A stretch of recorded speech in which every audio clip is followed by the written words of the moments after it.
Hey everyone, Joey here. In this video, we're going to talk about the Magicx XU10, and I'm going to help you with a setup guide to just make it better, give you some tweaks and all of that. And well, I'm going to try to, because this handheld and the operating system and firmware on it might be some of the worst that I've ever seen. And so I don't know how much better we can make it, but we're going to try. Special thanks to GoGameGeek for sending this out for review. They have it for about $75 on their website right now, and if you're interested in the device, then check out the link in my description and you can go ahead and order it. Alright, so the out-of-the-box experience just isn't great. There's a lot of missing settings, the UI is just, I don't even know how to describe it, and things are just a bit too locked down. So the goal of this video is to try and fix that. Here's a before and after of what the options screen looks like, just to give you an idea. Anybody familiar with ArcOS will see the similarities here. But again, this handheld isn't good. Now, the actual hardware part of it, the outside, the D-pad, the buttons, all of that, and the actual feeling, the ergonomics, they're actually pretty decent. I don't really have an issue with any of that. It's more everything to do with the software and firmware. That is really where this device is being held back.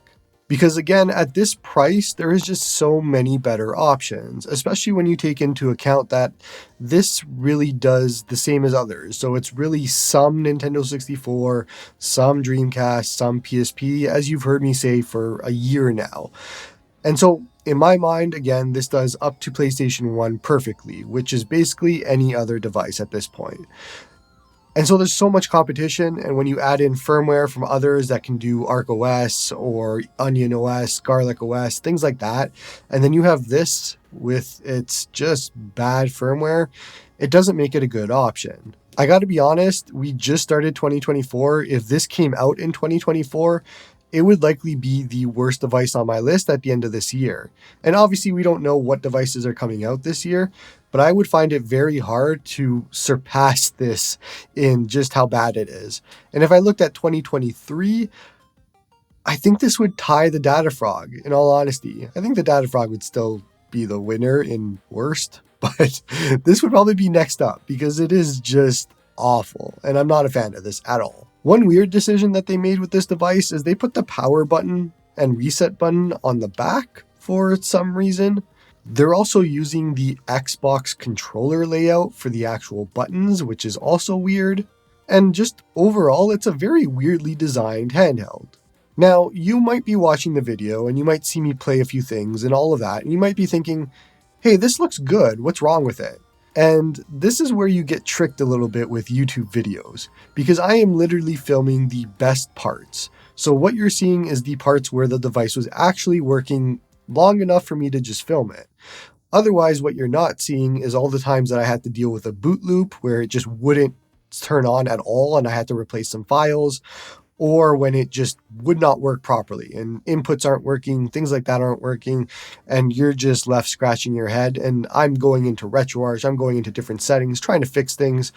And at some point you just look at it and you're like, is this worth it at all for this device specifically? Is this the holy grail of devices that I should spend an hour working on this when I can just pick up a different device for the same price or a little bit less and will do everything this does but better?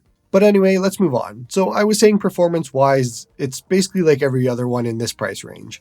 You're going to be able to do some Nintendo 64, some Dreamcast, some PSP, and I say that all loosely, of course. Not all of the libraries of those platforms are going to be playable. It's mostly just a little bit of it. And just to give you an idea of what that actually looked like, let's take a look at Nintendo 64 performance.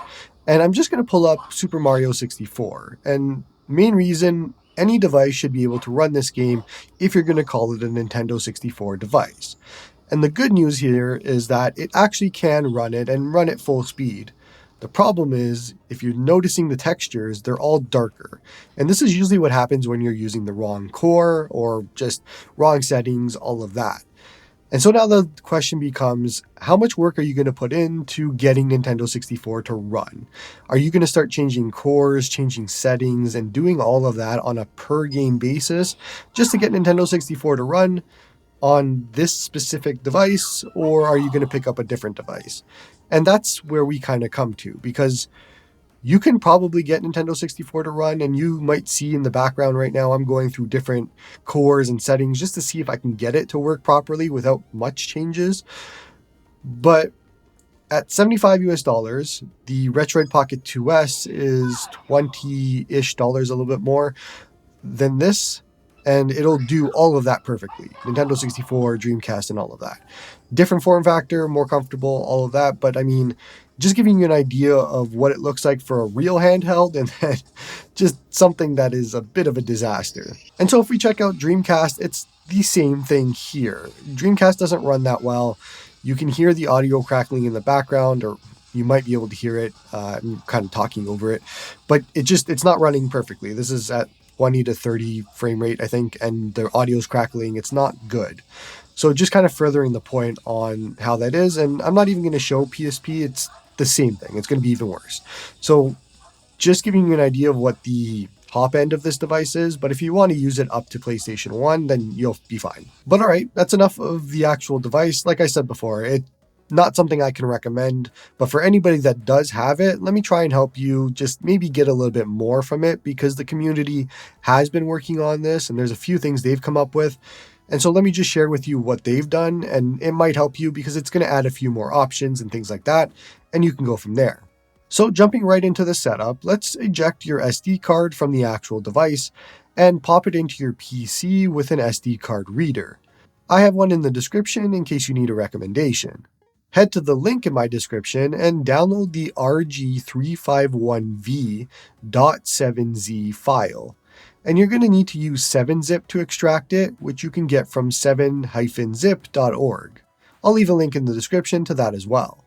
Now, you need to move the extracted files over onto the SD card that came with the device, but you might run into the same issue that I did, where there's just not enough space on the card. If that happens, just delete the files from the SD card first, then move them over. The two files are system and system.md5. Should work just fine after you do that. Go ahead and eject the SD card and pop it back into your device, into the TF1/EXT slot on the right. Turn on the device and let it load. Once it's loaded, push start and head to System Settings, Danger Zone, and reset RetroArch config to default. Click yes. That's basically it.